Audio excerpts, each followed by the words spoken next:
गुरुदेव की जय। अर्चनीय वंदनीय संत समाज, सत्संग प्रेम बंधुओं, श्रद्धा मूर्ति देवियों, वसुंधरा की गोद में पलने वाले प्यारे प्यारे नन्हे मुन्ने बच्चों,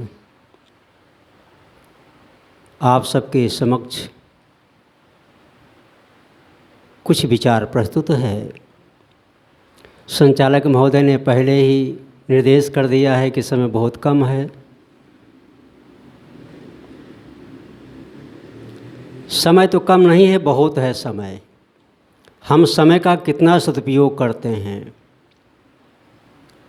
घड़ी को देखो, चलती चली जा रही है, पल भर रुकती नहीं, मचलती चली जा रही है। लोग कहते हैं कि समय मिलता नहीं, जिंदगी तो यूँ ही कटती चली जा रही है। आइए थोड़ी देर। आदमी जानता कम नहीं है, बशर्ते करता कम है। यदि इंसान अपनी जानकारी के अनुसार अपने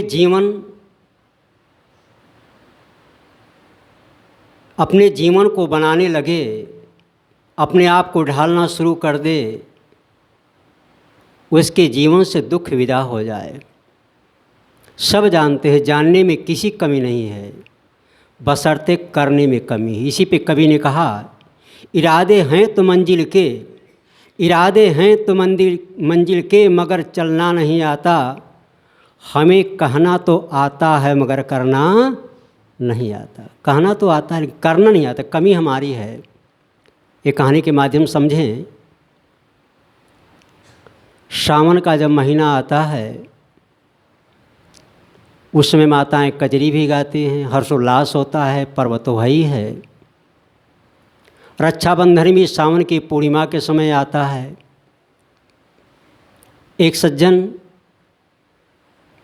बिना घी के भोजन नहीं करते थे। उनकी पत्नी जानते हैं कि हमारे पति देवता बिना घी के भोजन नहीं करेंगे। जब भोजन करने बैठते थे तो दाल में घी डाल देती थी, रोटी में घी लगा देती थी। ये जानती थी। समय से राखी का पर्व आया, देवियाँ ज़्यादा जानती हैं। देवियाँ अपने मायके में भाई के हाथ में राखी बांधने के लिए जाती हैं। रक्षाबंधन का पर्व होता है। समय से श्रीमती जी अपने मायके में अपने भाई के हाथ में राखी बांधने के लिए गई थी। एक सप्ताह के पश्चात पति महोदय अपनी पत्नी को बुलाने के लिए ससुराल पहुंच गए।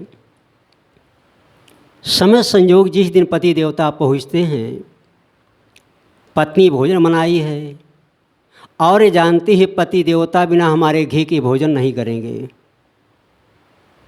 सौभाग्य कहा जाए कि दुर्भाग्य कहा जाए, घी की मात्रा जिस पात्र में रखा जाता था, घी की मात्रा बहुत कम थी। अब साथ में पिताजी बैठे हैं, साथ में भाई भी बैठा है, पति देवता बैठे हैं, घी की मात्रा थोड़ी है। अगर पति के थाली में घी डाल देती है तो भाई क्या सोचेगा, पिताजी क्या सोचेंगे कि देखो अपने पति को घी दे रही, हम लोगों को नहीं दे रही है। पत्नी बड़े चक्कर में पड़ गई। अब मैं करूं तो करूं क्या करूं, अब समझ में नहीं आ रहा है।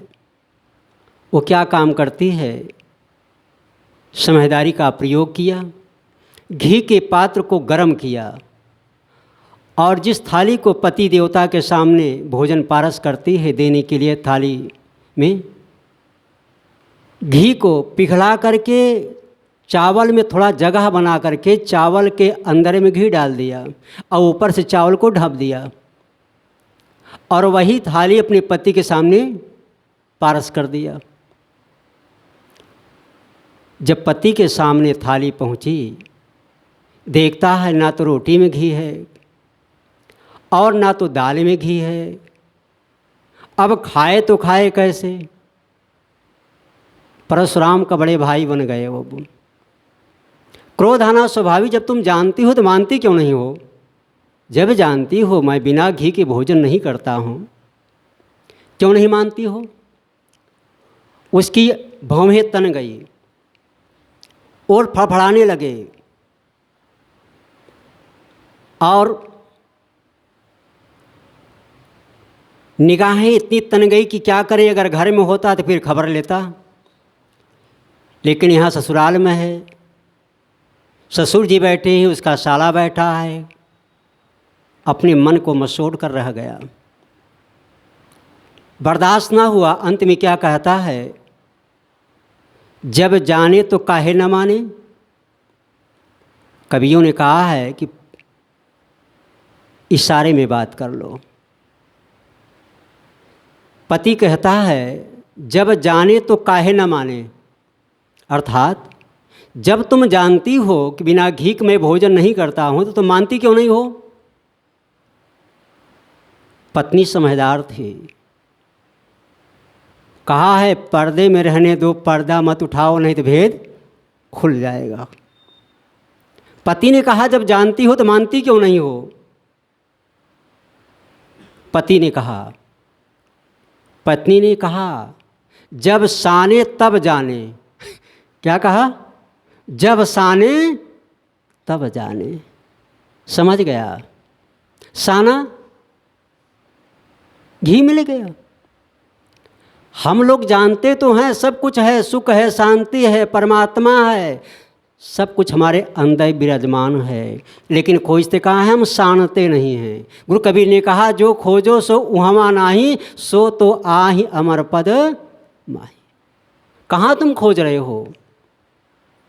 वो तुम्हारे अंदर में निहित है। शांति का खजाना तुम्हारे अंदर निहित है, तुम कहाँ भटक रहे हो? उसने क्या कहा? जब साने तब जाने। हमारे जानने में कमी नहीं है, बशर्ते करने में कमी है। आदमी अपनी जानकारी का अपने जीवन में प्रयोग करना शुरू कर दे तो उसके जीवन में दुख नाम की कोई चीज़ नहीं है। आदमी सुखी तो है ही है, लेकिन आदमी जानते हुए भी करता नहीं, कम है, इसलिए उसके जीवन से दुख विदा नहीं होता है। बस इन शब्दों के